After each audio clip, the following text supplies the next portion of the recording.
周世松議員。多謝主席。關於發牌，即係我哋以發牌對象嘅揀選方面呢，其實我以前都講過啦，即係現職或者係之前，即係喺有啲平台某個平台嗰度提供服務嘅一啲司機呢。咁我都同意嘅，即係佢哋過往提供嗰種服務呢，係未必完全合法啦。但係有一點係無可否認嘅，就係話，如果用咗呢啲司機，我哋發咗牌俾啲司機呢，佢個運力係比較穩定嘅。佢哋嗰個營運嘅意欲咧係比較高嘅，同埋咧我哋如果有得揀選，有得推薦咧，可以推薦到一啲真係過往嗰服務質素係好嘅司機出嚟，而正呢一類咧係正係市民需要嘅一啲摩托車司機嚟嘅。咁當然啦，我明白嘅，即係政府可唔可以開宗明義對呢一類過往又做緊唔係一個合法嘅一個營運嘅司機優先發牌呢？我未必可能會可以咁樣做，但係呢，我想問下啦，即係如果到時呢啲司機嚟向運輸署提出申請呢個牌照嘅時候呢，你會唔會有一格俾佢自行申報啊？你過往有冇喺某啲平台度做過呢一類司機？咁我想請教下局長，你可唔可以俾啲提示俾呢啲朋友呢？喂，佢應唔應該填落去呢？我填咗。喂，會唔會俾政府追究㗎？到時可能發牌仲機會仲低咗。咁還是係咧？我填咗落去之後咧，真係我顯示到咧過往嗰個工作經驗係可以為市民提供一個穩定嘅運力同埋一個好高質素嘅服務。即係呢一點咧，係阿局長可唔可以提示下呢個第一個問題？第二個咧就想問下局方有冇做一啲嘅準備啦？因為我知道一啲平台公司咧，可能喺之前你未定1萬個額嘅時候咧，就同你吹啦，吹到好大啦。阿局長你都知道，佢有啲平台公司話我有3萬個牌，但係你最後嘅文件都話俾我哋聽咧，其實有嘅冇3萬嘅，因為我好欣賞政府即係能夠去有一個過濾，但係咧。日後到我哋做動態評估嘅時候，尤其係第一日你做動態評估嘅時候呢，可能啊，會唔會啊？因為我先假設先啦，有啲某啲平台公司呢，佢透過一啲算法，令到第一日營運嘅時候呢，派單係派得慢啲，造成一個你政府規管咗之後，我叫車又叫唔到咁樣嘅情況，從而呢係逼政府，喂，你發多啲牌照啦，依家唔夠啊，確實。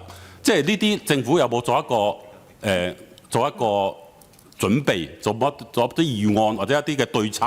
到時我哋點樣去應對佢呢啲高科技嘅一啲算法上邊嘅嘢呢？咁兩個問題，多謝主席。局長。多謝周議員。首先呢，就局長冇乜提示嘅。其實你剛才提嗰個問題呢，我哋喺團隊呢，即係差唔多我哋過去一段時間，每日每夜。就住呢一個嘅規例同埋整體成個政策呢，我哋係反覆咁樣呢去敲打自己嘅腦袋，就係要希望盡量任何嘅方面我哋都要顧及。我哋未必有一個整全嘅一個嘅解決嘅方案，但係起碼我哋係有諗過，我哋會知道有啲係我哋做到，有啲我哋不能做到。你剛才提到嘅就係話，當我哋去分配呢啲網約車司機嘅許可證嘅時候，有冇一個方法令到係喺個運力上邊有一個保障？我諗呢個係個出發點。個運力可能係包括佢哋去服務嘅時數啦，或者佢哋有呢啲做過呢一方面嘅經驗。咁但係我亦都可以同大家講，其實呢個課題正正我哋內部係反覆問過自己，亦都係去考量過，係兩難嘅。我哋就算我哋寫嘅時候，我哋可以請佢哋去申報或者表明。有冇人會咁樣表明？會唔會有咁嘅申報？其實你係無從去論證嘅。第二呢，就係我覺得更加重要嘅呢，政府都需要喺度再次表明我哋嘅立場。對於一啲不合法、不合規嘅行動或者活動呢，我哋呢係唔會有容許同埋容讓。咁所以，如果我哋要為着去俾一啲優先考慮，俾一啲過去從事過嘅。而我哋又係去認可咗呢件事呢，其實我相信喺個原則上邊呢係背道而馳嘅。呢個第一。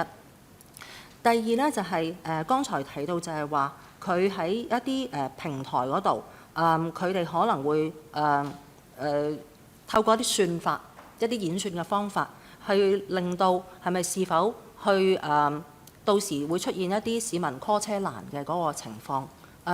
我哋唔能夠去斷言或者預測平台佢嗰個演算法。一般正常而言呢，佢哋在商言商，其實呢，佢哋打開門做生意，有一個平台去俾市民去叫車呢，其實佢哋都係希望能夠盡量做到最好。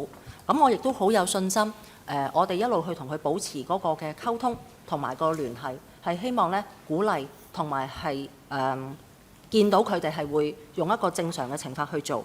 咁但係如果個別真係有一啲佢喺個演算嘅方法造就到出現咗喺嗰個派車嘅時候出現咗無論收費啊或者係嗰個等候嘅時間係偏離咗嗰個需求同埋個供應嘅一般個市場個效果嘅話呢，呢個我覺得正正呢，我哋就係要透過多過一個平台嘅選擇。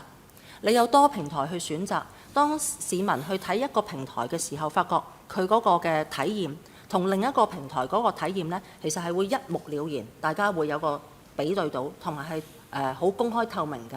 咁我哋就自然可以有多方面嘅數據呢，可以作出論證同埋去做參考。咁政府呢都願意去睇清楚嘅。